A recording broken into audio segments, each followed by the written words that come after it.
listening? It is I, Numator 479.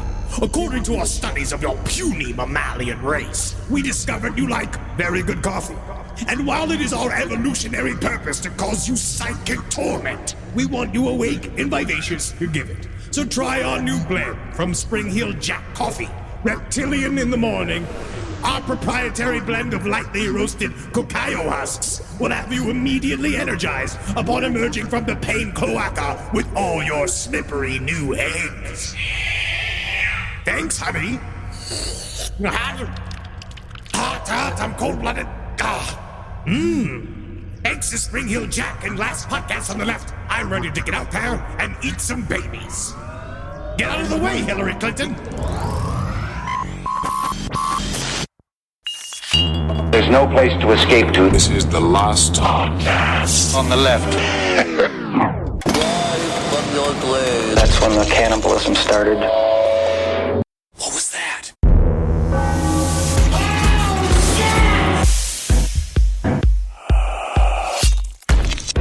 So getting into this week's research, Marcus, it might be the COVID talking.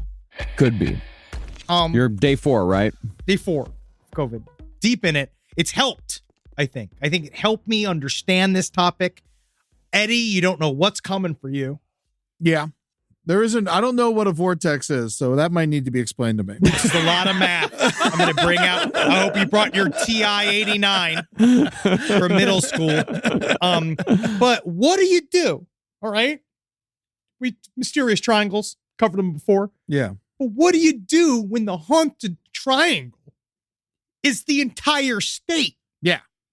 Like if it's the entire state, you can't avoid it. It's not the entire state. It's the entirety of the state that fits within the shape of a triangle. But so it's not the entire shape because the state is not shaped as a triangle. It's a giant state. I know that much. The state. It's most of the state. It's most of the state. This is the last podcast on the left. We're talking about the Alaska Triangle today. I'm Marcus Parks with Ed Larson, Henry Zabrowski. It's not the entire state. It's just as much of the state that can be fit inside a triangle. The only thing it's missing is like 4 beaches. And on those beaches, look at the triangle. That's a big triangle. There's a peninsula, I believe, that is not included, an Alaskan peninsula that's not included. There's nobody there to go missing. It's just a bunch of seals. See, I always thought the Alaska Triangle is what you see when Sarah Palin bends over. Oh, shit. Oh, shit. No. Yeah. No prisoners. Yeah. No prisoners. Fuck yeah, bro. Going back to 2012 topics with 2012 jokes. Yeah, bro. Yeah, bro. Check out her pussy, man.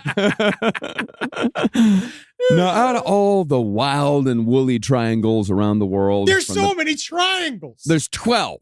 From the Bermuda to the Dragon to the Devils to the Bridgewater. One of the least talked about is the Alaska Triangle. Not anymore. Partly that's because nobody really noticed there even was an Alaska Triangle until very recently. Because it's most of the state. It is the entire state of Alaska. People go missing. More people go missing in Alaska than live there in a year. Their state should be empty. Yeah. No, they pay people to live there to go missing. That's why they pay people to live there. Wow. Interesting. So they can go missing. Yes. And is this all about Travel Channel? Is this Travel Channel fixing the books? Well, from what our research team can tell, there was no information on the internet at all about the Alaska Triangle before the year 2020, when the Travel Channel released a show called What Else But the Alaska Triangle, which has since released 2 seasons. Did you watch any of it? I watched the first episode, yeah. I watched the entire first season. Well, you had COVID time. Oh, yeah. I got it. I watched the entire first season, and guess what is the really most legit thing you can say about the Travel Channel's, when they go into this subject, the invitation to the subject, the only true things you can say is that they did travel to Alaska. But nothing else within it is technically helpful or real. I don't know, but it's very compelling. You never know. Well, consequently, a book was released thereafter by a character named Mike Ricksecker called Alaska's Mysterious Triangle, which is basically a promo piece for the Travel Channel show and mentions the series at least once in every chapter because Mike Ricksecker is in the TV show quite a bit. It's also, there, man. He's also an Ancient Aliens guy. Oh, okay. Yeah. This brings out all the stops. There's a lot of people in here that are they just say stuff like, Alaska. Well, the Greys, they love the cold. They're just saying stuff. There's a lot, but Alaska is dangerous. Don't get me wrong. Yeah. I mean, and to be fair, we say that no one's talked about the Alaska Triangle until 2020, but nobody knew about the Bermuda Triangle until a book was released about that subject in 1974.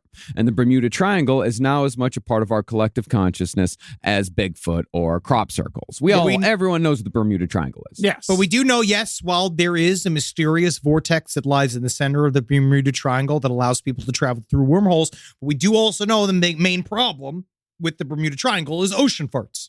Because ocean farts is literally what brings planes down. We talked about this. Yeah. We know this. Yeah. Because methane bubbles come out of the water and it makes planes lose air buoyancy and they fall into the water. What I want to know is when's the Bermuda Triangle going to start pulling its weight and cleaning up some of this plastic? That's what we need. That's what we need the vortex for. Send that shit to fucking Bigfoot land. Well, unfortunately, Eddie, because then, you're shifting the problem to Bigfoot. Now it's Bigfoot's fucking problem in his world of neutrinos. No, He's got nothing to do. He has got a lot to do. You just wander around the forest doing jack shit. I'm on Eddie's side. Fucking send it to Bigfoot land. Let them deal with it. Give him a job. No, he has. Give him a job. If they're gonna fucking wander around America, give him a job. He could build a hive out of it or something. They all live in hives, right? Their jobs are to help us spiritually ascend. All right. You didn't read the book about the psychic Bigfoot talking to the author who talked about how they're trying to help us spiritually, intellectually. They're reading books. Yeah. Bigfoots are I'm busy. getting this in right now. He says, I'm done. I'm already frustrated. You must learn, Eddie. This is a part of your education. This is a part of your education. We're starting at the beginning. We're starting with triangles, and we're going to get to vortices. Yeah. And we get portals to equilaterals. I'm fucked. Well, yeah, and it's not geometry. Well, the difference between the Bermuda Triangle and the Alaska Triangle is that the Alaska Triangle is mostly land. In fact, the Alaska Triangle, admittedly, is pretty much the maximum amount of Alaskan landmass that can fit inside the shape of a triangle. It's the entire state, but the tips. Yeah. And a lot of the Bering Sea as well. There's a lot of water involved, which we'll get to. Now, one of the most bold claims made in both the book and the TV show is that 16,000 people have gone missing in the Alaska Triangle in the last 30 years. But we're not sure where those stats came from because Alaska didn't start recording missing people until 1988. Okay. 16,000 in 30 years is also an incredible number when compared to the rest of the United States. For comparison, Hawaii and Oklahoma are tied for second and third when it comes to missing persons. Oh, wow. At 16 per 100,000 residents. Yeah. Alaska, meanwhile, has 173 missing people per 100,000. That's fucking nuts. Besides just the vortexes, and Vortices. and Vortices. besides alien abductions, and besides U.S. Into the government, wild kid. besides that kid, that was just one, and he did that to himself, right? Besides all that, I feel like a lot of it can be, we've talked about it. Remember when we covered Robert Hansen? We talked about Alaska's frontier land. I mean, yeah, the common sense reasons for this outside of mysterious triangle energies are, most obvious. Alaska is extraordinarily dangerous. It's sparsely populated, and it's twice the size of Texas. You could fit Texas, California, and Montana into Alaska and then still have more space. I don't want to go. I don't want to go anywhere. They're all in the triangle. And all of those states are inside of a single triangle of danger. Well, additionally, Alaska, Hawaii, and Oklahoma all have large indigenous populations. As we know, when indigenous people go missing, their disappearances are far less likely to be investigated. So a possible murder often gets filed away as a missing person because nobody could be bothered to look into the report at all. But even though the people missing off the ground may have common sense explanations, the many disappearances are merely a companion piece, a side dish, if you will. The yams. The yams. I've got special yams. I make yams. They're very good yams. We had them this year. You did very well. Very good. You, Yes. Thank you. But that's merely the yams to the overall phenomenon that is the Alaska Triangle. Yes, but guess what you're leaving out, man? Pyramids, dog. Because what is pyramid before triangles? Right? Yeah. And No, I remember. pyramids also come into play. Yeah. No, I remember the period. Actually, when I was a very lazy little boy, I did a science fair experiment where I built a pyramid out of cardboard and straws, and I made a little cardboard camel. And my entire argument was, did you know that a pyramid is 4 triangles? It's deeper than you think. And you know what else? Oh, yeah. Bottom. No, the bottom is the bottom is the 4th triangle. Is it? Yeah. Oh, so it's wow. Well, no, pyramids of 4 triangles. Wow. Pyramids 4. He's right. Pyramid is technically 4 triangles and a square. I gotta go. Wait, I gotta go. I gotta get out of here. No, it's not. I It's gotta 1, leave. 2, 3, and then the bottom is the 4th. Okay. Yeah, Okay. depending on the pyramid. But I also got a book called Pyramids Around the World by Doctor of Science Samir Osmaganovich, who says that, hey, did you know pyramids can also be circles? Go fuck yourself. Dude. Pyramid. Guess what I learned through my travels with COVID? Yes, I might have COVID, and I've had a lot of edibles, and I've spent hours and hours and hours listening to Linda Moulton Howe and Travel Channel. But guess what? Pyramids just vibe, dog. Yeah. So so you're saying that a circle is like can be a pyramid if it feels like it's a pyramid, Yes. and if it has the same properties as a pyramid, but it's still No. a circle. It's just got pyramid shit. It's got a pyramid lifestyle. And then it shows Got it. up. It's Bye-bye. used for something else, because what do we know about pyramids? Some people think that that they're just, monuments built to remembrance and to the vivaciousness of the human spirit. To that I say, fuck you, you moron. They're full of cats. Full of cats. Number 1, they're vets / shelters. And then 2, it is a fucking wormholes, dog.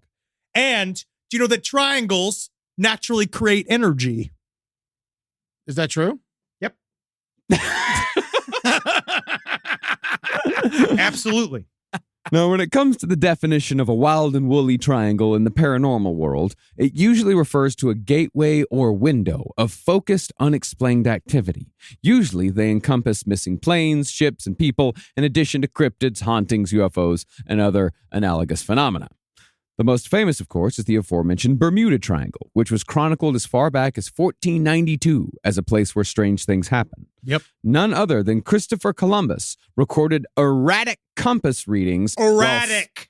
That's the top. That's the word of the day. Erratic compass readings while sailing in the Bermuda Triangle, and wrote that he saw flames plummet into the ocean along with what he called a small wax candle being raised and lowered in the night sky. But he didn't realize that was just him in the bath with an erection. Yeah. Watching it slash back and forth. I used to do that. Christopher Columbus had a bright orange Cheeto-colored penis. Oh, yeah. Pure Italian, man. You're a little manico. Now, according to those who believe that there's something paranormal about these triangles, outside of naturally occurring electromagnetic phenomena, these areas contain vortices of energy. Vortices being the plural of vortex. You don't say vortexes. You say vortices. Vortices. You're from Fort Texas, right? No,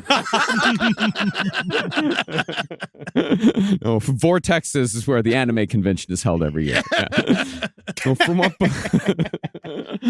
from what believers say, these vortices of energy build up in the Earth's core and cause strange phenomena to suddenly transpire, like unusual weather patterns, bizarre electromagnetic anomalies, and coolest of all, interdimensional portals. Yeah, dude. Fucking international portals, dogs. Fucking bus station to fucking Bigfoot land, dog. That's what we're talking about.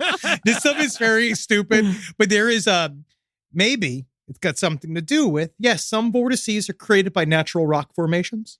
And they talk about the idea of where, especially, natural water sources mixed with certain types of rocks create energetic properties, they believe. There's also, again, just triangles being what they are, natural flows of energy. But if you stuck up all right, you make a triangle erect, it's a pyramid, energy flows up. What if I told you that at the very epicenter of the Alaskan Triangle, center of the state, there is a hidden obsidian pyramid underneath the ground, bigger than the Giza pyramids, my friend. That the U.S. government has been slowly but surely using an energy diaper. That is a term that I have heard, where they line it with electronic. They're pumping energy into an underground pyramid in order to fuel the dew line right? Which I'll explain later. In order that is creating a series of anomalous events inside of Alaska. Now, of an underground pyramid, why not just put it in a mountain? Because I guess if you put the pyramid in a mountain, That's difficult. It's just a a mountain. It's difficult. Just a mountain. It's difficult to hollow out a mountain. Yeah. But it's easier to dig a hole. Okay. But according to Travel Channel, it's actually extremely even more possible to build a pyramid. But the only people who could do it, obviously, are aliens. And they live underground. And a lot of people keep talking about the Travel Channel, too. But they're like, pyramids? Why do these people keep burying them under dirt? And it's like, it's been there for thousands of years. I think dirt naturally accrues. They assume that people are just literally covering them up with dirt. Interesting. How mad would you be if you were a slave and you built a pyramid and at the end of it, the pharaoh's like, bury it. Hate it. Hate it. But now we know, Eddie, a lot of them were cultured artisans. Yeah. Mm-hmm. Yeah. And it was definitely humans who built the pyramids. Yeah. The humans built the pyramids. Oh, it had to be. Yeah, it had to be. Yeah. Not according to Linda Moulton Howe. Yeah. And also Mike Ricksecker. Also very he is very much on the side that everything is Atlantis and everything came from Atlantis and everything that we have ever had in the ancient world is all Atlanteans. White Atlanteans. Oh, Ricksecker we should use for like a bullshit artist. It's like, it's like a term for that from now on. Yeah, right. He guy's a real Ricksecker. Because it sounds like a slur, but it's not. It really does. It does. It's fun to say. You fucking Rickseckers.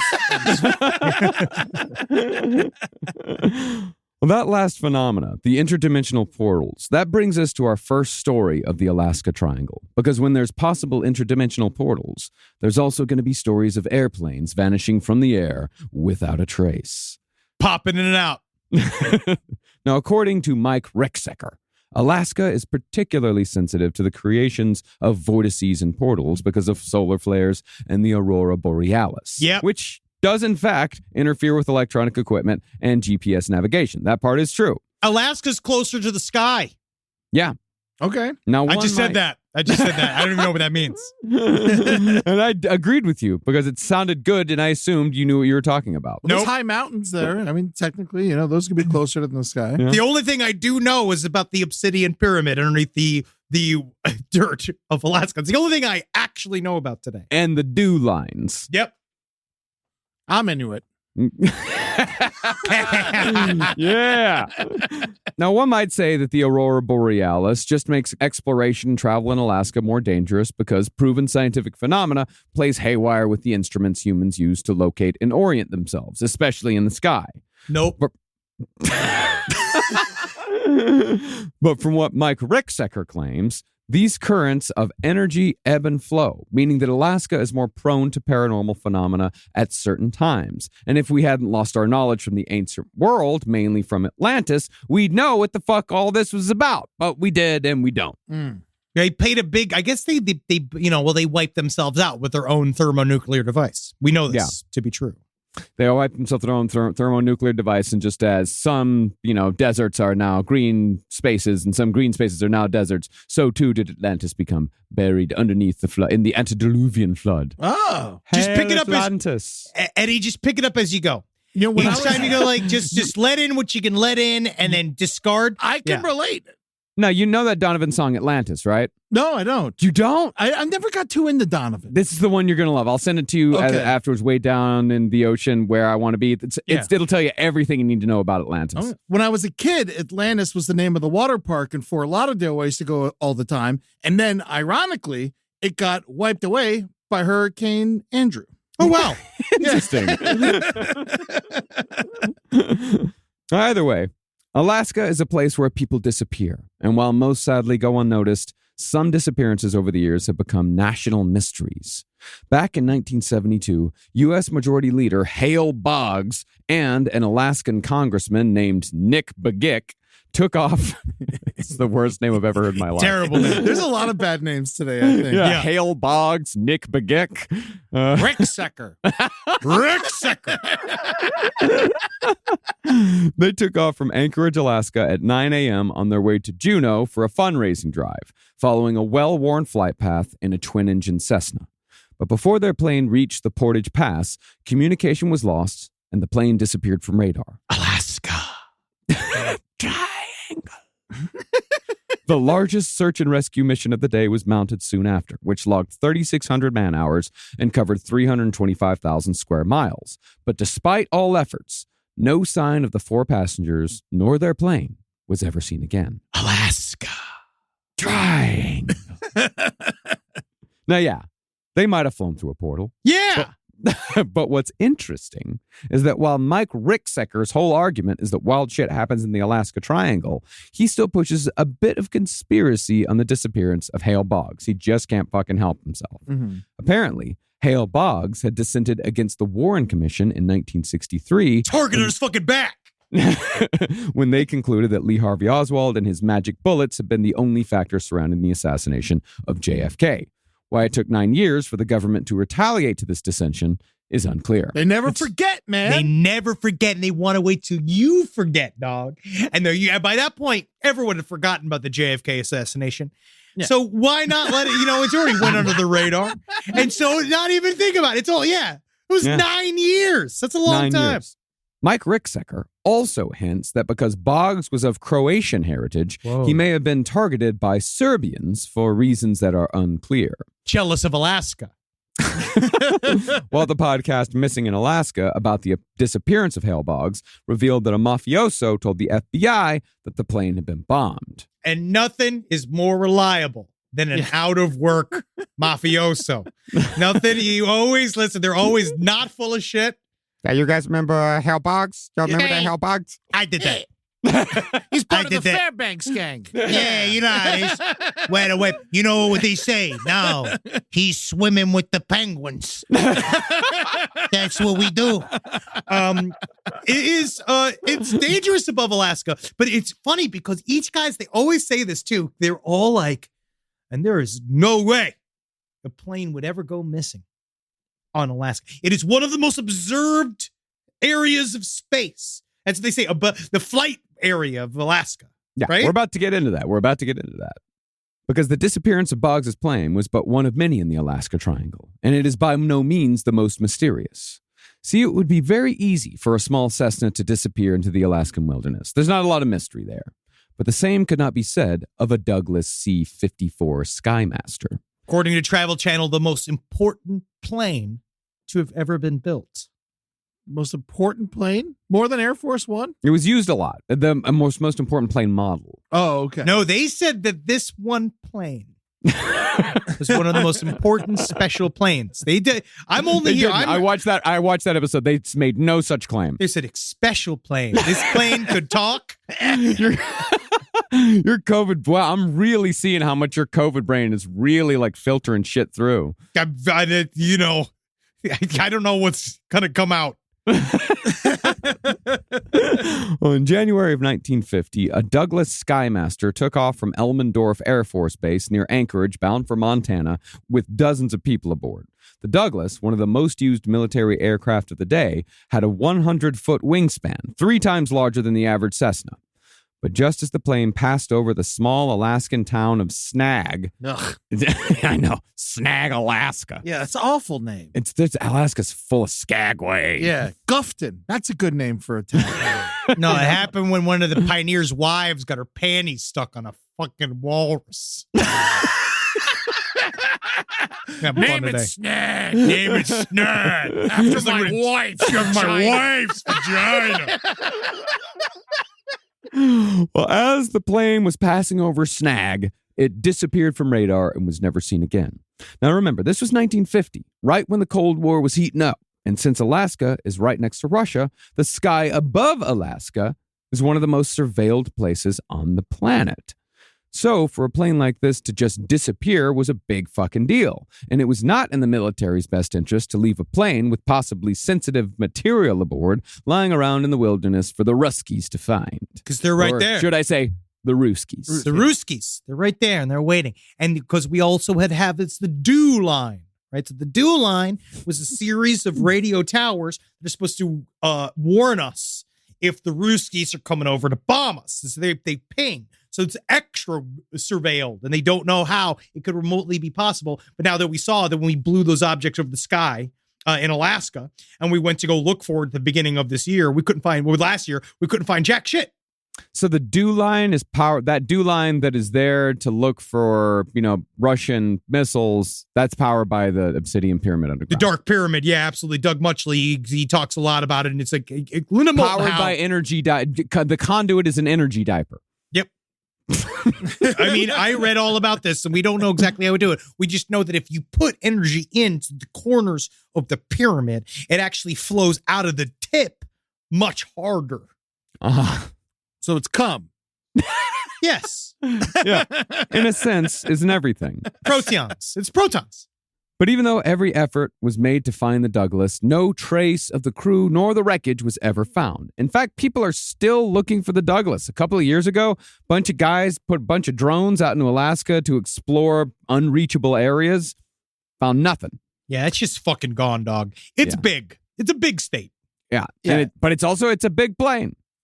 It could be buried by now. Yeah, it could be. A couple trees fall down. You're not finding that fucking thing. No, you're not. Eddie, nothing naturally gets buried. Okay? Everything must be purposely buried. You just said pyramids get buried. Yeah, by people. By people. Oh, okay. You're right. I'm sorry, Henry. You're out of your league here, buddy. I know what's going on here. I'm glad you're bringing your humility to this, Ed. I'm really appreciating it. But what makes the disappearance of the Douglas more interesting in the Triangle realm as opposed to the Bug's disappearance is what happened before and after. 4 days after the Douglas went missing, a garbled, cryptic radio message was supposedly intercepted in the Yukon, followed by 2 more garbled, cryptic radio messages. I couldn't find, though, what those cryptic messages were. Help! Help! That's not cool. That's not cryptic at all. That's just cool. Help! Help! Help! There's a guy. There's this little penguin playing with my helmet. No, you can't find me. They said that is exactly why we know for a fact that they were abducted by aliens. Well, additionally, a couple days before the disappearance, a Navy pilot clocked a UFO going an estimated 1,800 miles per hour in the same area where the Douglas disappeared. Now, there's an extreme amount of electromagnetic energy in the Alaska Triangle due to its proximity to the North Pole and the Northern Lights and so on and so forth. So it is possible that the Douglas entered into a magnetic anomaly which caused its instruments to go haywire. Because back then, most on-flight instruments were magnetic. Yeah. Well, Doug Muchley, who was a counterintelligence officer for the CIA, I must be real. He said that this is a story that he told to people, was that he was working on a base in Alaska, and he turned on his television at night, and he saw a documentary that talked about the idea that these dark pyramids underneath Alaska are creating electronic anomalies, attracting UFOs. And he saw this whole thing. He talked about the wonders and powers of pyramids, and how pyramids are natural batteries, and they can be used. They've been used since time immemorial to fuel machines and technology that we don't have access to anymore because it was blown up by Atlanteans, right? And all of that stuff went by the way of like, it's now sunk to the bottom of the ocean. We can't find it anymore. We can't get it back. No way, right? And so he saw this documentary, and he went down to the station. He said he was so incensed and so inspired by the documentary. He went down to the station. He said, I want a copy for myself. And guess what they told him? We never played that. And then they said, they're like, what? And then some other guy, he refuses to name because he's not a stool pigeon. He pulled him aside and he says, like, they don't want us to know. They don't want anybody to know. The reason why people are going missing here and what's going on here. So we've accidentally opened up a wormhole using that pyramid. And that's why we can only show that documentary once. Right, which I don't even know why I don't know why they could show it multiple times. But he said to him, it's like when Bill Cooper only found. Show it once. I can only show it once. It was like Bill Cooper found the secrets of the Illuminati in the Xerox machine. Yeah, right. But you can only find it once. We'll tell you all about that one. But they go and they just said, and so then he got invited to be a part of this top secret pyramid project when they went down there, and they were all just being like, we don't know what the fuck this thing does, but it does suck people into a hole. Well, if you believe that UFOs are interdimensional craft rather than intergalactic, which makes more sense scientifically, you know why? Because space is far? Yes. You got it. Yeah. There are assholes who will spend fucking 3 hours saying the exact same thing that you just said in 3 words. Spaces because space Eddie, is far. 4 You're words. ruining your career as a talking head in the paranormal space. You have to Space is find far. You have to find new and longer ways to say But if you believe that they're interdimensional craft rather than intergalactic, then it's possible that these electromagnetic energies might also somehow be portals to another dimension. Okay. This claim is paired with the aforementioned garbled radio transmissions that follow the disappearance of the Douglas, which leads some to speculate that these messages may have come through the portal the Douglas disappeared into, which is the same portal the UFO came out of. Alaska. Triangle. Square. It's everywhere. If you're in Alaska, it's everywhere. Shapes. You know what they say about interdimension travel? What? Dimension it. One too far. Step too far. I liked it. I liked it. I mean, we have to dimension it, or else there isn't a show. There's no show. You have to get into it. No, it's Not good. Rise from your grave. Now, as far as a possible portal in Alaska goes, Mike Ricksecker believes that he found a vortex outside of Anchorage. After scanning the face of Flat Top Mountain with a set of dowsing rods and an electromagnetic field meter, he said he found definite signs of a, quote, swelling of the Earth's energy, indicating a vortex. Who's funding this guy? Himself. Oh, Himself. Yeah. Oh, yeah, Eddie. A lot of this comes from it's private money. There is some of okay. that. Some of these guys getting, Robert Bigelow. He was the billionaire that funded all of NIDS and the people that did all the Skinwalker Ranch research societies. They find people with money. They'll spend it looking for UFOs. I can't wait.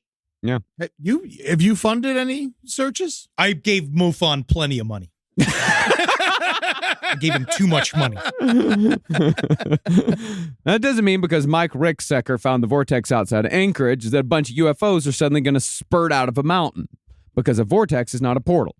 Rather, the electromagnetic power of a vortex creates a portal. See? Or it can be used to create a portal if Yeah. interdimensional beings are indeed using these portals as interdimensional highways. Like the mist. Like the mist. Like the mist, but we talk about, pyramids, the center of this. So you have to this is the very center of this. It's all shapes. Pyramids are a part of this. Is that if you turn them on, that's a part of the issue with the Dark Pyramid. That using this kind of weird governmental process we did, this weird experiment we did, the Dark Pyramid, we accidentally popped open a vortex. Could be. So it's like Moses and the mist, which is great. That pyramids. I don't. He was around pyramids, Moses. Moses? He ran from them. He was afraid of them. Yeah. Didn't he drop his baby off? And I was at the river. Yeah, that was the river. Yeah. Now, he was the baby, wasn't he? I think he was the baby. Yeah, he was the baby. I stopped reading comic books a long time ago. But concerning triangles like the Alaska Triangle, while vortices do appear randomly, they appear far more often in the triangles, which is supposedly why so many planes and people and ships and cars and so on and so forth go missing in these areas. This, of course, can be explained further if we ever return to the subject of the 12 vile vortices. Ooh. But while there have been many, many Cessnas, Pipers, and various other twin-engine planes that have disappeared in the Alaska Triangle, i.e. Alaska, over the decades, there have been just as many maritime disasters that have occurred in the seas contained therein. What's a fucked up ocean? It really is. Alaska's very dangerous. Yeah. Now again, yes, the Bering Sea is extremely dangerous, and ships are lost in its waters every single year. But within the Triangle, the ships that are lost seem to have a spookier edge. Yeah. That's what makes it fun. That's what makes it good. It's spooky. The earliest account of a spooky ship is from 1761, concerning a ship called the Octavius that was sailing back to England from China through the Northwest Passage. That's far. Yeah, real far. The legend is that the ship disappeared, but almost 15 years later, another ship happened upon the wreck of the Octavius and found all 28 men frozen dead in their quarters. That That's makes fucking sense. sweet. Yeah. The eyes Yeah. open in a state of fear. That's awesome. Yeah. The next ship to earn a story came over 100 years later in 1898, when a ship called the Clara Nevada ran aground and exploded near Seward, Alaska, although the circumstances surrounding its destruction were not in any way mysterious. Rather, what is mysterious is what came after. Oh, okay. Because then it's like, why then? Why are we talking about it? Yeah. So why did it explode? I'll get to you. Okay. During the Klondike Gold Rush of the 1890s, the modern equivalent of $6 million in gold was boarded onto the Clara Nevada, presumably for a trip to Vancouver or the lower 48, which wasn't the best idea considering the shape of the ship. What's the shape? Shape of the ship. Shape of the ship's bad. See, the Clara Nevada had formerly been a government survey ship called the Hassler, Whoa. which is a great name for a boat. Oh, It is. Especially a survey ship. Hey, what are you doing in there? Let me see it. Let me see it. Hey, oh my God. This is my other boat, the fuck face. But the Hassler was retired after 25 years of service in 1897 when it was deemed unfit for further service. Oh, it was in bad shape. I thought it was like a horseshoe shape. I thought it was literally like a bad shape. No, it was not like a Talking a lot of not shapes. a bad physical shape. I'm There's a talking lot. about it was damaged and not fit for sea travel, especially in one of the most dangerous seas in the world. Did you know a circle could be a pyramid? Because that's what Stonehenge is. Stonehenge is a circular pyramid, bro. Same function. There are no. It's not a pyramid. It's not a pyramid. There are There's no no- pyramids. There are nothing. It is a circle made of rectangles. It's a vibe, dog. You never understand. You'll never get it. But Yeah. there's no roof. Y'all too A old. pyramid needs a roof. Y'all boomers don't understand what's going on with pyramids. They're fucking styly, dude. Pyramid styly. Well, concerning the Hassler, the Pacific and Alaska Transportation Company decided it was just fine, and after some minor refits, it was rechristened the Clara Nevada and sent back out to sea. Within a year, though, a fire broke out on board, the boiler exploded, and $6 million in gold sank to the bottom of the Bering Sea, never to be found again. Man, we got to go get it. We got to go get it, dude. You got to go get that $6 million? Yeah, man, I'd like to be, fucking be an Alaska treasure hunter in the Bering Sea. That'd be cool. Yeah. Oh, yeah, man, that's a way to die within like a week. Mm-hmm. Yeah, that is slow suicide. Yeah. Absolutely. Yeah, well, not slow. It's pretty quick suicide. We'd No, be I dead. got it. Who knows how long you'd be there? Quiet suicide. That's Quiet suicide. 8 years later, though, after a lighthouse was constructed nearby, people began seeing the ghost of the Clara Nevada sailing the seas on particularly spooky nights. Cool. But the most tragic of the Alaskan naval disasters was the sinking of the SS Princess Sophia. In 1918, this passenger liner went down with 353 souls aboard, all of whom died terrible, agonizing deaths. Man, I remember I just recently a Quora thing popped up on my Gmail where it's like, they sent me randomly like whatever the best. And the thing it said was, do you think that the victims of 9/11 died instantly? It's like, Jesus fucking Christ. Walk No, through- there's plenty of pictures of them jumping out of the building. And actually, there was many different ways that they died. Some slow, some in fire, some covered, some suffocated. And it was just like, Jesus Christ. Cora, man, what a disappointment. Sad there. Now, the Sophia was a relatively new ship. It had set sail 6 years earlier, the same year that the Titanic had sunk, 1912. And in fact, it had been fitted with new buoyancy tanks following the disaster of the Titanic, presumably to better keep the Sophia afloat should it hit ice. But on October 24th, 1918, just after the Sophia left the port of Skagway, a snowstorm blew in, bringing 50-mile-per-hour winds that blew the ship to and fro. And even though the captain was confident that they would reach their destination of Vancouver, the Sophia crashed into the Vanderbilt Reef at around 2 a.m. Yeah, we got it. Yeah, don't worry about it. Yeah, we're going back and forth. But what are you going to do? All right, come on, we can take it. All right. Now, the Sophia was able to immediately send out a distress call, and that call was received, but the storm was so intense that no rescue attempt could be made. So the passengers on board were told that they'd just have to wait it out. But after 40 hours of constant bad weather, the wind and the waves finally lifted the stern of the Sophia off the reef and spun the ship around. The hull tore and spilled the ship's oil into the sea, while the ice water that flowed into the breach caused the boilers to explode. None of this is good. This is like, I don't like boats, man. I'm supposed to go on a cruise this summer. I don't want to go, dude. Oh, you'll be You're fine on going the out of cruise. Florida. Yeah, and if You're you're going to be getting fine. the worst thing that's going to happen to you is you're going to get the shits. Yeah, it's just a big petri dish. Yeah. I know. I'm going to get dysentery. Yeah. Yeah. Yeah. Well, at that point, all the passengers had to abandon ship, but the lifeboats were far too small to survive such a storm. Those who did make it to the water in the boats were quickly sunk or thrown overboard, and everyone who ended up in the frozen water were either dead from hypothermia within minutes or were suffocated by the oil in the water. That's the bad way to go. I think I'd rather die of hypothermia because then you kind of just go to sleep.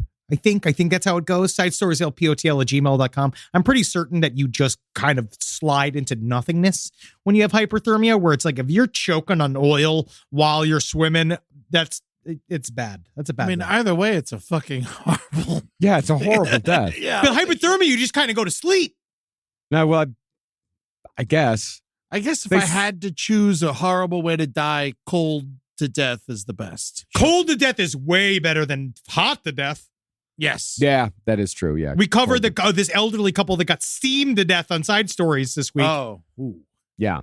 Yeah, 120. Their boiler set itself to 1,000 degrees. Whoa. And when they were discovered, the house was 120 degrees, and they had both like died and suffocated in their beds. I got good. I'll I got listen. yeah. I got good emails that were basically saying it sounds like when the kids were fucking with the heater to fix it, they shut off the governor Yeah. because it's supposed to shut off on its own, but it went to 1,000 degrees. Yeah, it's not good. Yeah. Or it tried making it to 1,000 degrees. It made it to 120, and the furnace was glowing so red hot that the basement looked like it was on fire. Yeah, man, that's the American dream. Yeah. The only survivor of the Sophia, though, there was one survivor. It was a dog. Hey, An that's because a dog ain't got a soul. Oh, that's not true. It was an English setter who was found covered in oil days later, 20 miles from the crash site, starving and shaken, but otherwise unharmed. Wow. What a good doggy. It's such a good doggy, yeah. And it went on to be the dog that chose who went to the camps. Now, the mystery of the Princess Sophia was not necessarily why it sank, but the circumstances leading up to the crash. Now, the ship was a few hours behind schedule leaving the port of Skagway.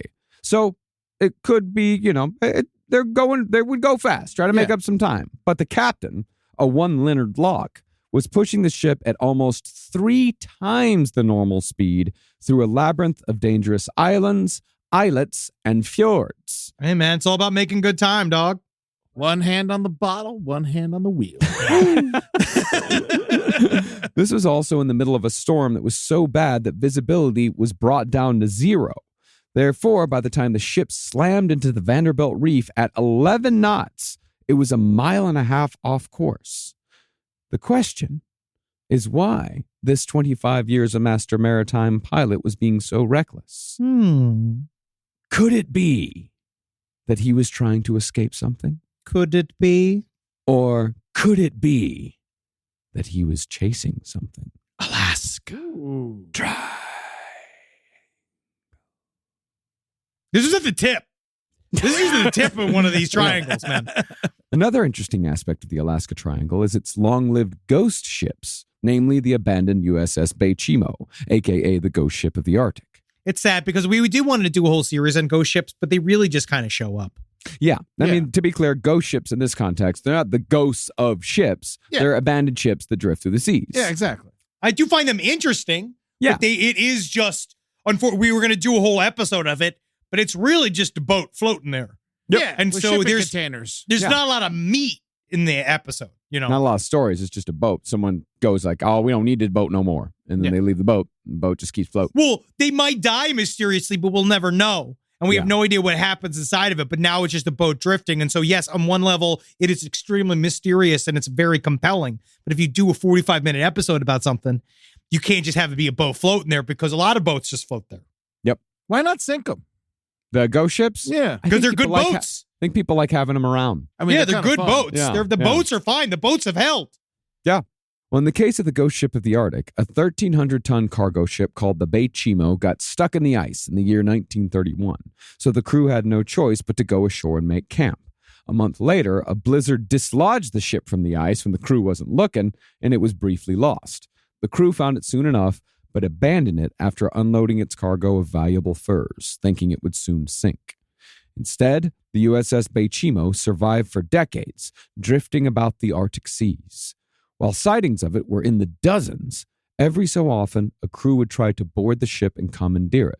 But it always managed to get stuck in ice, after which it would be abandoned again, then it would let itself loose again, and then someone else would try to get it. See, I can't tell if that's a good ship or a bad ship. I think it's a bad ship. Because it didn't sink, but it kept getting stuck. It sounds like a cursed ship. Yeah. It's weird to have a ship that keeps losing itself. Yeah. You know, like it goes out there, it's like letting out a horse. It's like a let out Wendy. Wendy can sort of find her way back on some level, but then she's just she doesn't know. The last time the Beichimo was seen was in 1969, when the ship, you guessed it, got stuck in ice. Wow. A final search was mounted in 2006, but it seems like the ghost ship of the Arctic has finally found a resting place somewhere in the Alaska Triangle. Alaska Triangle. It seems like... Now, the vortices we spoke of earlier aren't necessarily just portals for UFOs. According to Mike Ricksecker, these interdimensional portals can cause or make possible damn near any paranormal phenomena, including time travel. This I love. In Mike's opinion, time travel works like the 1980 Christopher Reeve movie Somewhere in Time, written by Twilight Zone alum Richard Matheson. You know that movie? I've never seen it, but I would love to. You seen it, Henry? No, Richard Matheson is one of my favorite authors in the world. I've actually never heard of this movie. Yeah, he wrote a book, and he also wrote the screenplay for, this Christopher Reeve movie. In this movie, Christopher Reeve hypnotizes himself so he can time travel to 1912 so he can have sex with Jane Seymour, which he does. Hey, That's man. good enough reason as any. Yeah, he's like, she shows up, like he's at a lighthouse, and this old lady shows up and says, I see you in the past. I see you in 1912. And so he looks at an old picture of an old woman, and he's going to be like, man, she used to be fucking hot. Yeah. I better travel back in time to fuck her. Yeah. Like, oh, she used to be hot. Yeah. And then he travels back in time and he makes it. And then there's something with a penny. And, it's a very Twilight Zone. Yeah. It's the extended Twilight Zone episode. Yeah, the way I did that is that I just fucking took a fleshlight, I jammed it in a bunch of pillows, I printed out a picture from Pioneer Woman, I taped this to the top of the pillows, and I just fucking went to town on that. And next thing I know, I'm banging Jane Seymour, and I'll tell anybody that that's real, because I've done it. You just told a bunch of people. Time travel in Alaska, like, how would you even know? You're just like in a forest again. Exactly. Yeah. But for proof of time travel in the Alaska Triangle, Mike points towards a photo that made the rounds on Twitter back in 2019 that showed a girl who looks almost exactly like climate activist Greta Thunberg. This little girl was working at a gold mine. Greta Thunberg ain't working no mine. The location of that gold mine, the Canadian Yukon, right next to the Alaska Triangle. What's Mike's contention? That many of the missing people in Alaska are actually time traveling, having accidentally walked through one temporal portal or another, either to the future or to the past. And to answer your question, yes, they probably wouldn't have much of an idea as to if they had traveled to the future or the past, because they're probably still just in the woods. Yeah. They're in the woods. It wouldn't mean anything. And they are actually they are time traveling, but they're doing it the old fashioned way, getting blackout drunk. And all of a sudden it's morning. It's Alaska. They get really, really drunk. It's very, very cold. In other examples of people just disappearing, Mike recounted the tale of a village of Inuits found abandoned by a fur trapper named Joe LaBelle. According to the trapper, 30 people inhabited this village. He knew that for a fact, but all of them had vanished so suddenly that a pot of stew was still cooking over a fire when LaBelle arrived. When LaBelle told the local Mounties what he'd found, they said that they had seen, independently of Mike's report, a group of mysterious blue glowing lights in the sky the night before, indicating that this may have been a mass alien abduction or a portal incident. A portal incident is just a great name for an album. The Portal Incident? Portal Incident. Yeah, that's a good, prog rock album. That's like the third Yes album. Yes. Now, when it comes to alien abduction tales, the Alaska Triangle has plenty. One of the more interesting was from 2008, when a hunter in Marshall, Alaska, encountered a young boy in the woods who was confused and disoriented. Now, the hunter knew the boy personally, And once the kid got his bearings, he described being, quote unquote, brought into a nearby mountain where he met a girl who asked him what year it was. Man, I'm waiting for the day when someone asks me, what year is it? I want it so bad. Just the idea of just being, it's so hard to experience the phenomenon, man. It's got to happen to you. If someone asked you what year is it, would you tell the truth? Of course I tell the truth. You wouldn't say 1973. That's what I do. It'd probably take me a second. What year is it? 20, it's 2024. 24. How old am I? Yeah. It's fine. Yeah. You're when you're supposed to be. Don't worry about it. It is funny, though, because we have seen many alien abduction stories that include that style of questioning, being like, where am I? Where do you work? Like, what year is this? It's a thing that aliens do. Don't know whether or not it's a trick question just to fuck with you, but essentially it's also them trying to find their temporal space. Well, no. This is a little girl that's asking the little boy. Like what she's not year an is it. alien? Like she's not herself a fucking alien, dude? No, she's not an alien, dude, because that's my whole fucking point. When he told her, she said that she'd been in the mountain for 40 years, yet she had not aged. Because this is not necessarily a time travel story. This is an interdimensional story. See, the mountain in question, Pilter Mountain, another terrible name. Yeah, they gotta work on it. They really do. Has long been associated with encounters involving the Irchenchach, who figure heavily in Inuit folklore. Much like the Pukwudgies in the Bridgewater Triangle, who I know you love the Pukwudgies, Henry. Of course, they're troublemakers. They're fun. They work in a group, and I like that. And they're little. And they pull your pants up. Yeah. Yeah, Pukwudgie. That's the Pukwudgie. That's the Pukwudgie. The Irchenchach are small human-like creatures who seem to serve no purpose but to vex humanity. In the 2008 case, the Irchenchach's only purpose seems to be to abduct the boy, show him to the scared little girl, then set the boy free to tell the story for reasons unknown. But here's where things get interesting. This is where things get interesting. See, the Irchenchach have been said by the elders of the Inuit to have come from another dimension for centuries, to appear and disappear as they please in our world. Much like other fairy creature folklore around the world, time is said to work differently in the Irchenchach's dwelling. All of this sounds like aliens, dog. Well, according to legend, a day in the dwelling of an Irchenchach is equivalent to a year on Earth. So if the boy's story is true, then the girl would have only been in that dimension for 40 days, which would account for why she had not aged and yet said it had been 40 years since she left. So did they ever find the girl? No. No. Little kids are liars. No. She's been See, I abducted. did think about that. I did. That thought did cross my mind. The kids are liars. No. She has been taken by the Irchenchach. Because when you never know, but it does mirror how many times every single society has a story of sort of a trickster-like energy. That is, this all fits into Jacques Vallée's theory that these guys are all, they all went to the same high school. And it's also the theory of like, if you go to these trickster, the dimensions or the dwellings of these tricksters, that time moves much slower there than it does here. So when you enter and when you enter into it, when you leave, it'll be, well, in your mind, it'll be, an hour, 2 hours, and it'll end up being like 6 months or something. Well, that's very specific. It's more that time doesn't work there, that there is no such thing as time when you're outside of our temporal world. We made up time, dog. What do you think about that? I think time made us up. Whoa. Well, all right.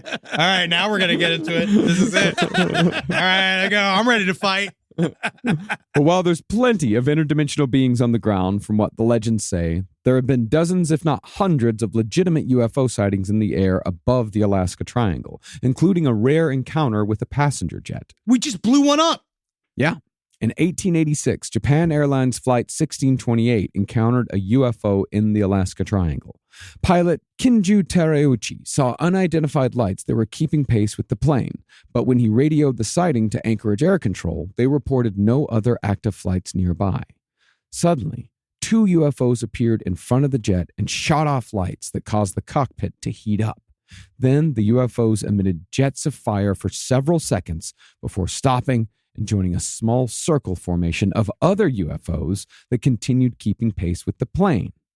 Now, from Tereuchi's recollection, the UFOs were about the size of a DC-8, which, if you'll remember, was the airplane L. Ron Hubbard said was the plane of choice for Scientology's evil galactic overlord Xenu, who had, if I remember correctly, golden DC-8s equipped with rocket engines to bring aliens to Earth so he could drop them into volcanoes, after which their souls could then be collected, brainwashed, and attached to humanity as Ingrams that could only be cleared by copious amounts of auditing in a rundown building in Burbank. So that's what happened. That'll be 150 grand. For anybody who just saw that. Yes. I mean, yeah, you haven't spoken a lie yet. But back to the flight. The UFO followed the Japan Airlines jet for over 400 miles, but it disappeared into thin air once a United Airlines jet flew into the same space. Not surprisingly, though, in addition to UFOs, the Alaska Triangle is also rife with USOs, or unidentified submersible objects. I never even thought about that. Yeah, dog. I No, knew I was going to blow this? your mind with I that. knew I was gonna blow your mind. Because they come from everywhere. Honestly, there's more people that believe that if there is indeed a phenomena, I've heard the term people talk about, like, we might be dealing with a natural thing that we can't identify yet, something about things coming out of the ocean and shooting into the atmosphere. But if all the stuff that the U.S. Navy and Air Force are currently seeing, they're all popping out of the ocean. It's all coming up from the bottom. So there is actually probably a lot more USOs than UFOs. So, but what if UFOs and USOs are the same thing? Exactly. So, yeah, and then because the alien submarine could just go into the water and then fly out whenever the fuck it wants. It's called transmedium flight. That's literally a thing they talk about. It's a part of the issues. It's why we don't know whether or not for a long time if UFO talk is a screen for technology that some other country has that we don't have, because what we are looking for, the reason why the U.S. government is taking UFOs vaguely seriously, or they say that they're taking them vaguely seriously, because they're trying to harness this ability to be able to go from air to ocean without losing speed or losing trajectory going in and out. It would be a much better place to hide. 70% of the earth is ocean. Exactly. Now you're seeing. And you see? You understand. Now you're getting it, bud. Good. Glad. You're not going to be able to have sex with your wife after this. Yeah. That's how this is going to start.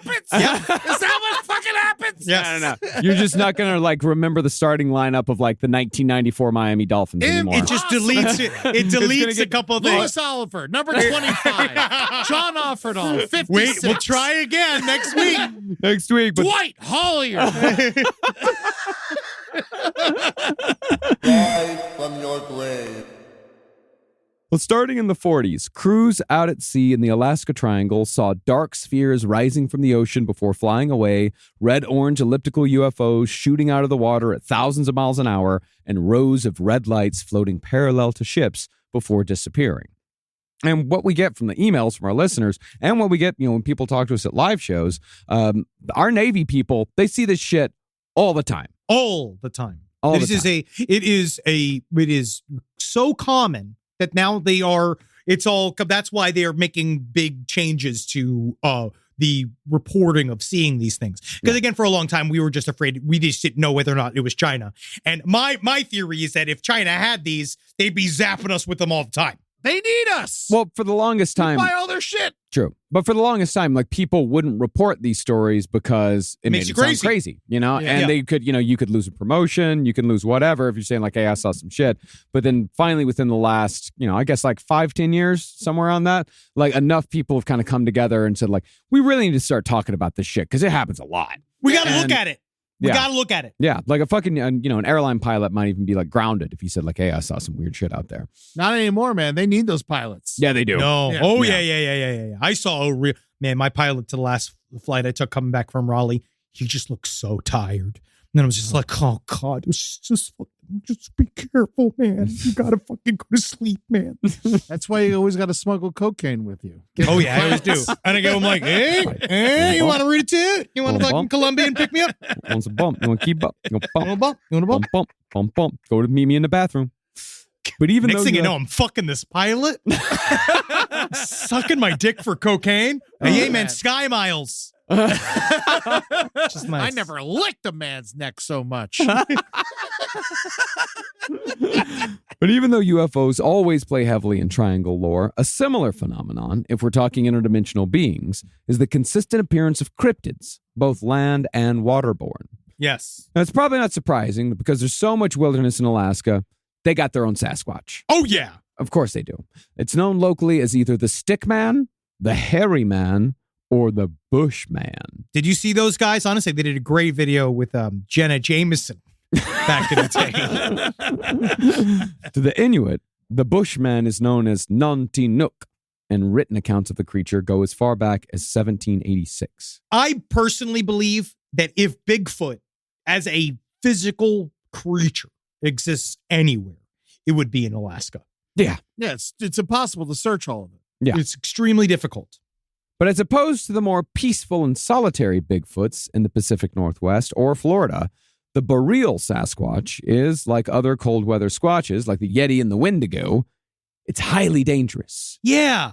Even if you're out in the wilderness just trying to mind your own business. Territorial. I've never really understood that because largely other areas of Bigfoot, I mean, like, Maybe it's the difference between like a black bear and a polar bear. yeah, because like they're viewed, for some reason, cold weather Bigfoots are always more dangerous. They hurt people. Yeah, where everything cranky. else is, I don't know, I guess, but It's cold. they're used to it. They're built for it. So I think wouldn't it actually be wouldn't they be uncomfortable if they were hot? Polar bears are more cranky than black bears. Exactly. We know Nolan. that. They're deadlier, Because yes. they're cold. Well, I think it's because they're more food, but the polar bears is because they're trying to eat and because their resources are so scarce, they're always drowning, right?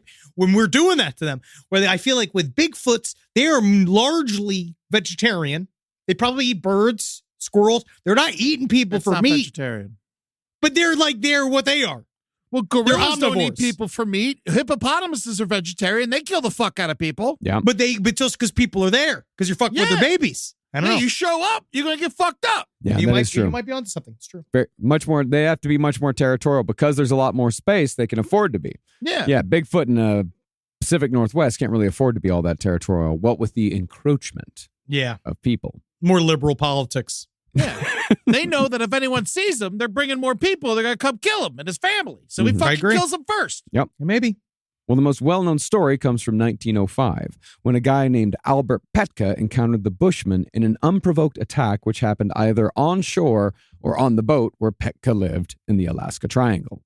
Now, the details surrounding the assault are unknown, but Petka was able to make it to civilization after the attack, where he said the Bushman savagely beat him, but was chased off by Petka's dogs.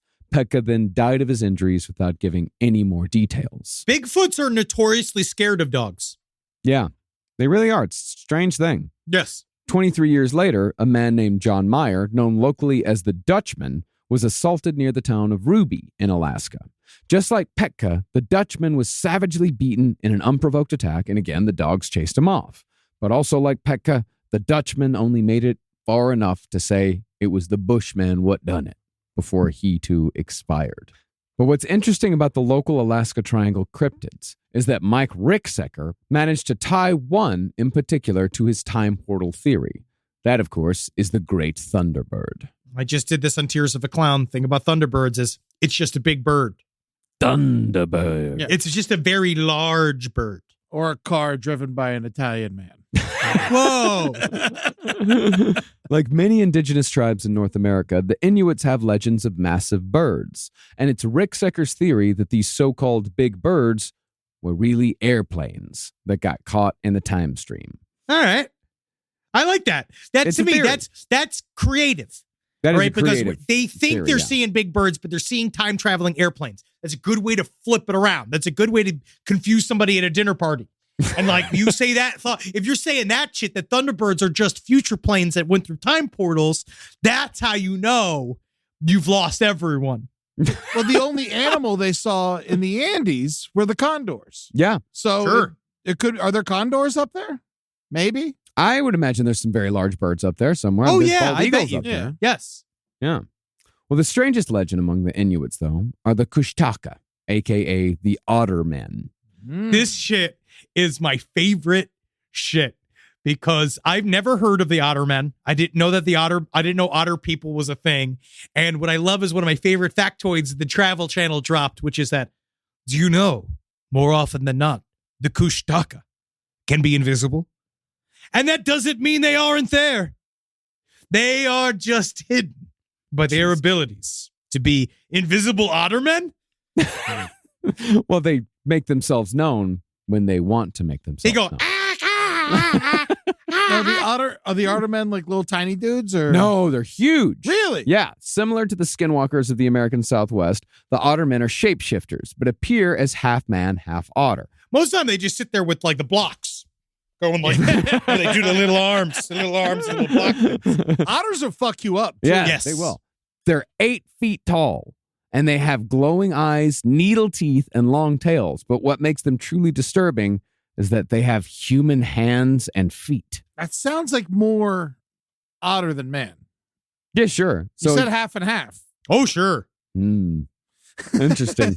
But since they are, after all, half man, they do communicate. Oh, okay. So there's something that makes them a little more man-like, although their method of communication is a high-pitched 3-part whistle. They're birds. They're ottermen. They're They're ottermen, and they make different noises. It's kind of like how Bigfoot's the cry. You think it would be deep, but an actual Bigfoot cry is the ah. Where it's like the ottermen, they go in little whistles but they're also known as the demon men. Demon men, they don't like it. Apparently, the kushtaka, you're not supposed to bring it up amongst the Inuit people. Yeah, they're evil creatures. They lure people into the forest to either kill them or turn them into more otter men. Yeah, man. They flip you. So we could be turned into otter men? Oh, yeah, dude. Conceivably. Many things could happen. I love a good otterman. A good otterman? Yeah. Put your feet up. But you don't want it to be a real otter, man. You want to put your feet anywhere near that guy. No. Oh, my feet! Oh, my God! Well, those ottermen, their most nefarious deed is capturing souls after a person's death, which prevents the soul from reincarnating. Presumably, those souls are what the ottermen use to make more otter men. God, it's like Ursula. Yeah. Or Xenu. Whoa, it is like Xenu. Man, ottermen are weird. This is a very specific Alaska cryptid. This is very, very strange. But now that we've covered cryptids, aliens, UFOs, shipwrecks, and disappearances, it begs the question as to what is coming through these portals. As some of you versed in the spooky already know, a theory for hauntings is that the veil between the spirit world and the corporeal is but a membrane of dimension. God damn, you talk pretty. Yeah, why don't you give him a kiss? Why don't you kiss him now? You kiss that small boy. You kiss that book-learning child. God damn that mouth of yours. Speaking poetry. God damn that mouth and this wedding ring on my finger.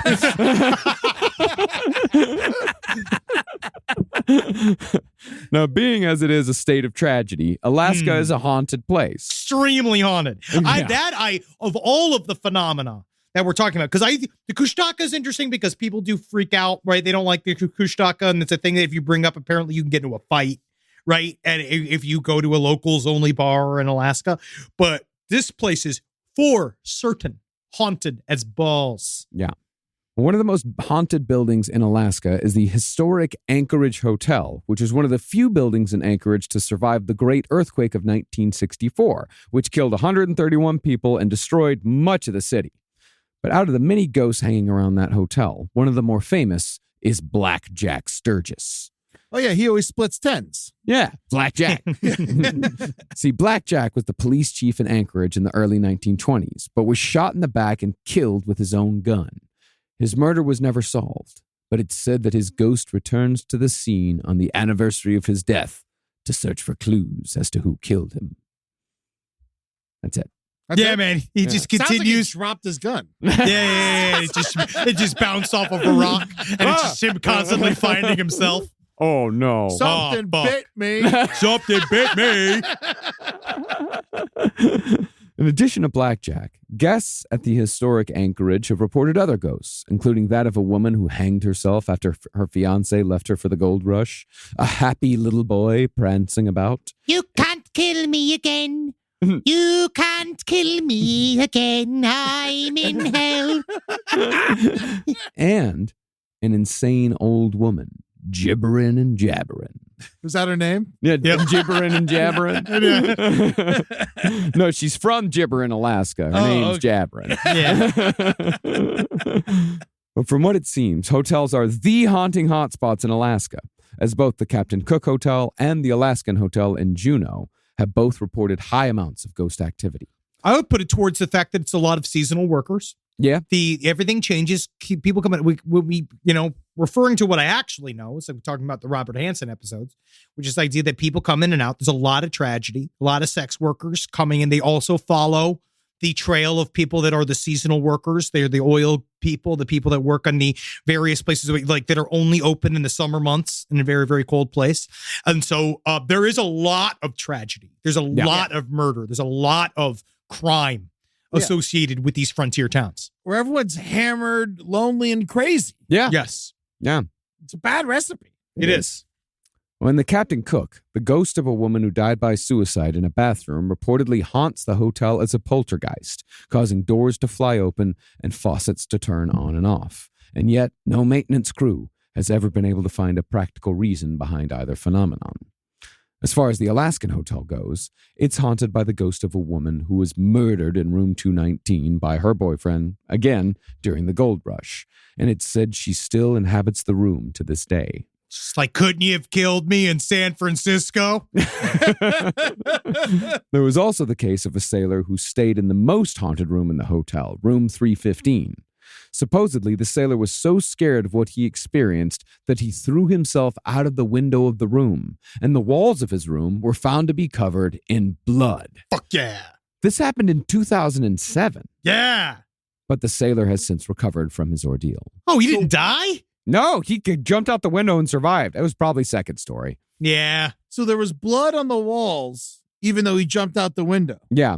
I think he had probably hurt himself in the room. Well, it's it's blood raining from the walls, which we know is a common thing people report during poltergeist activities. Did anyone else see the blood? I don't think so. Was it his blood? Eddie, let's just ease off, okay? Okay, this is a ghost story. We can't get down to the nitty gritty here. I got a morsel of information on this. You I got know, just a paragraph. Okay. You know? And of course, there's one of my favorite haunting locations, the Haunted Bar. The Red Onion Saloon in Skagway has two spirits. One that appears as a woman hanging by a noose, and another that appears as a large, boorish man who creates a dark, oppressive air. I bet they knew each other. This is a guy just dying of sleep. You just hear him have sleep apnea. Yeah, it's just farting. No, he's the character you used to do on Roundtable all the time. The I'm sorry guy. Oh, I'm sorry. I'm sorry. I just came in here, I was bleeding. I'm sorry. Oh, my Band-Aid fell off again, and I can't find it. I can't find it. Sorry, I'm scabby everywhere. I have psoriasis. My medicine's missing. Can you help me find it? I can't sleep without my mask. Where's my mask?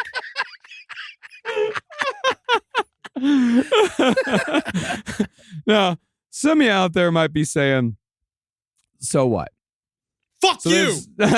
So there's a lot of death and unexplained phenomena in Alaska, a place that's massive, largely unexplored, full of tragedy, and holds the distinction of being one of the most dangerous places in America this side of Death Valley.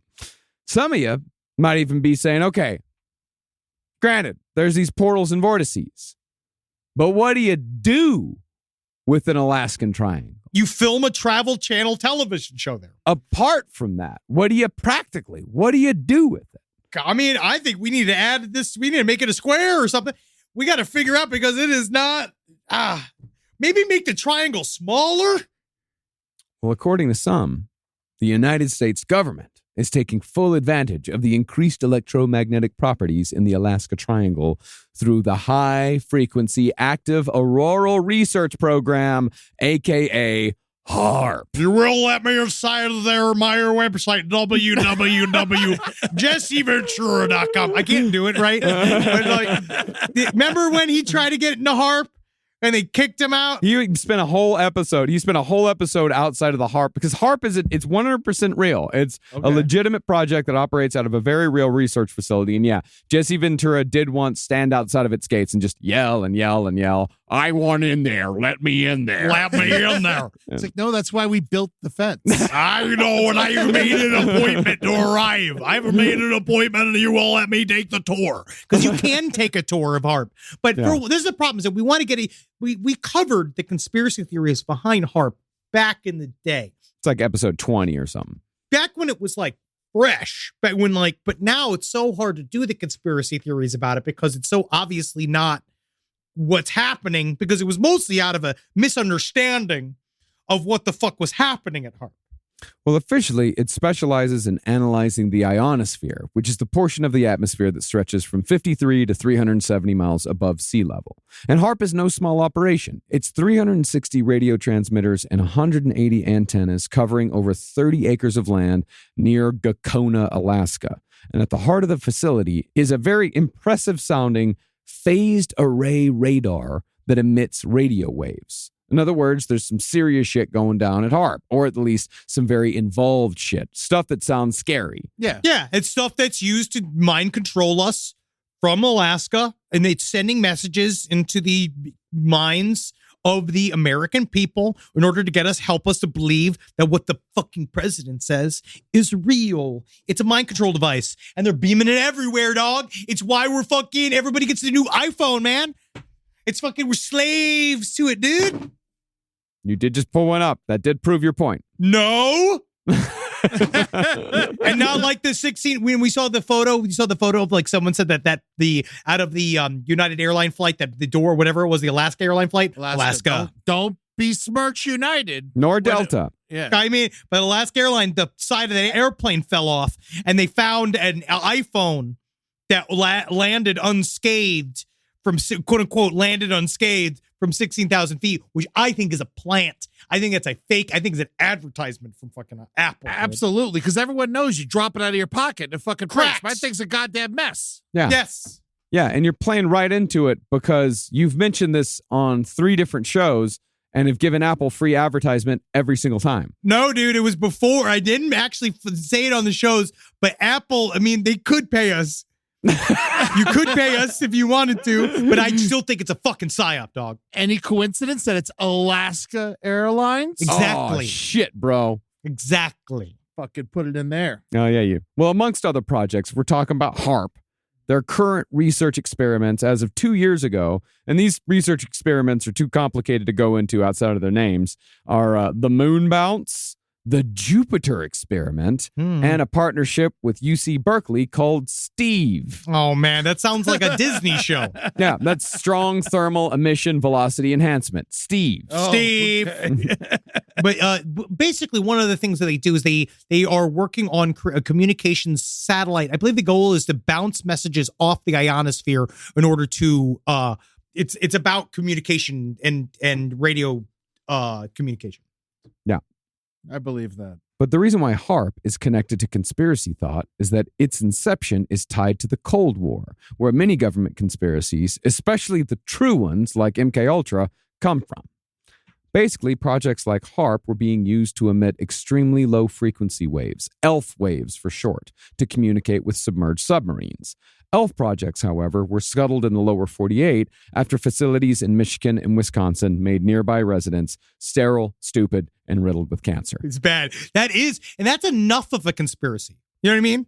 Yeah, it's not a conspiracy. That just happened. Yeah, they just poisoned a bunch of people. Yeah. And so the study of ELF waves was brought to a more remote location in Alaska. This was ushered in by Senator Ted Stevens, who was the guy who said that the internet was a series of tubes. To remind you of that claim, Henry will now read you Ted's old man rant that he gave about just this subject in Congress. 10 movies streaming across that internet, and what happens to your own personal internet? I just the other day got an internet was sent by my staff at 10 o'clock in the morning on Friday. I got it Tuesday. Why? Because it got tangled up with all these things going on the internet commercially. They want to deliver vast amounts of information over the internet. And again, the internet is not something that you just dump something on. It's not a big truck. It's a series of tubes.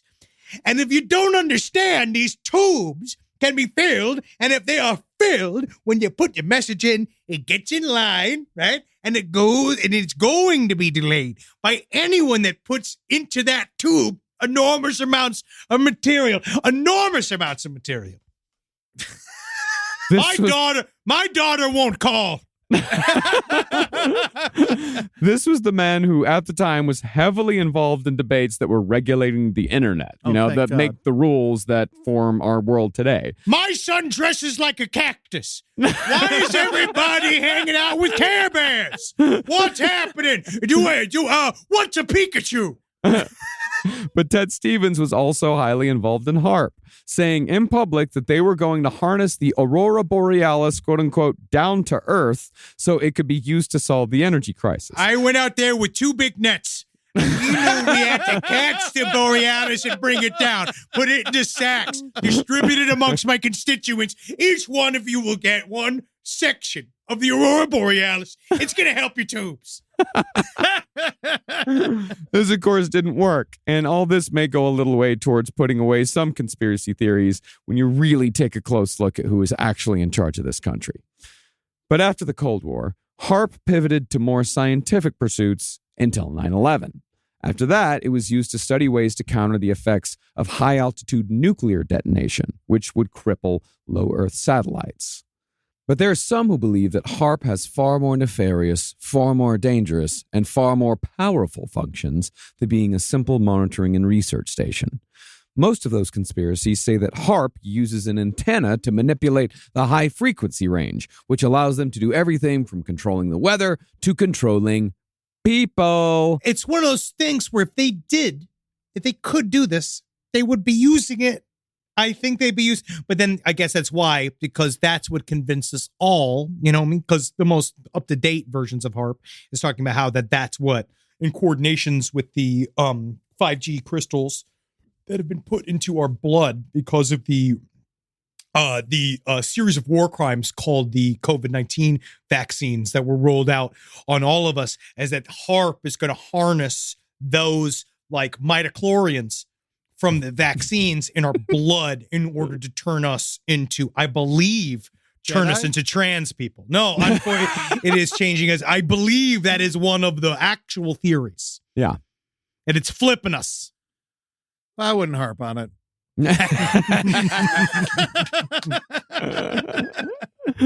Well, HARP has actually been nicknamed the Area 51 of Alaska, and it's been blamed for, I remember this stuff so well. Yeah. It got blamed for Hurricane Katrina, Hurricane Sandy, and a false flag attack on North Korea. Mm-hmm. That didn't take, though. And it's not just internet theorists who jumped on this bandwagon. In 2008, a Russian military journal described HARP as a geophysical superweapon, which can, for lack of a better term, fuck with the ionosphere above other countries to slowly drive them mad and slowly kill them by burning a specific hole in the ozone layer, which would allow deadly cosmic radiation to seep through. Even old Hugo Chavez, if you remember him. Do you remember him? Now, who's he again? For a Venezuelan dictator. Oh, yeah. That guy.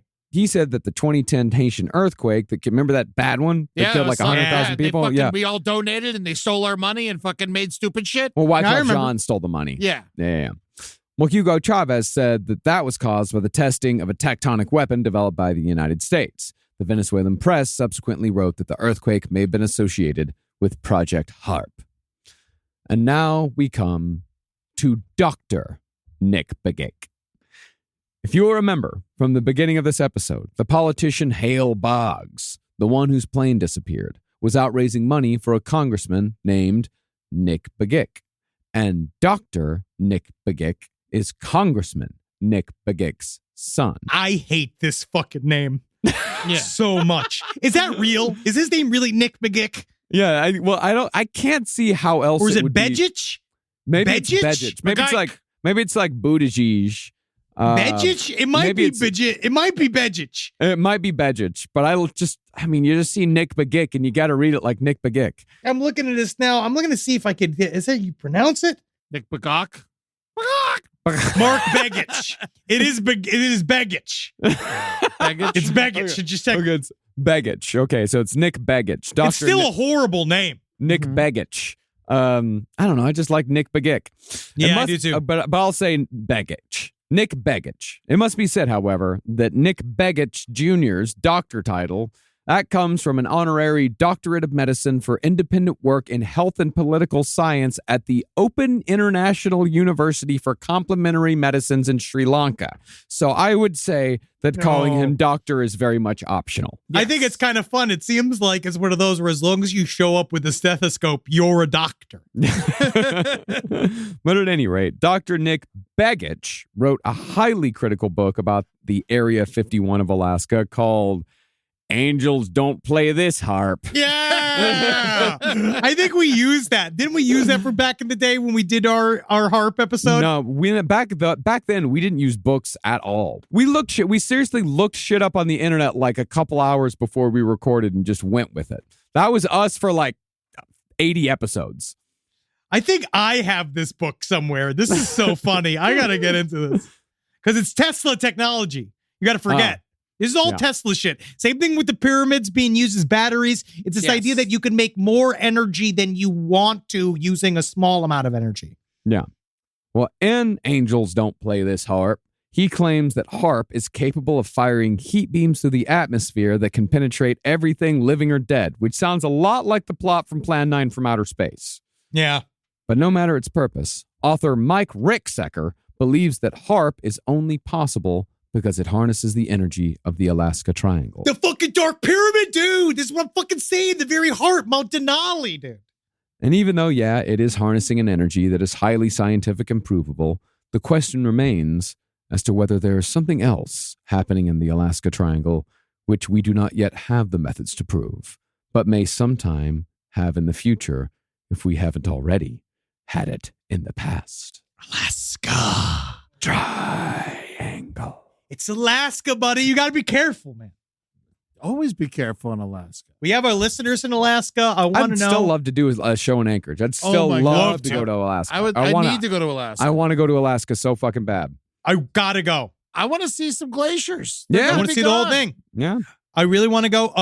Side stories, lpotl@gmail.com. I'd love to hear people, because we have a lot of listeners in Alaska, your stories of the unusual. Because it is like much like the forests of Oregon or outside of like in Washington, like the Colorado, in Europe, like in the UK.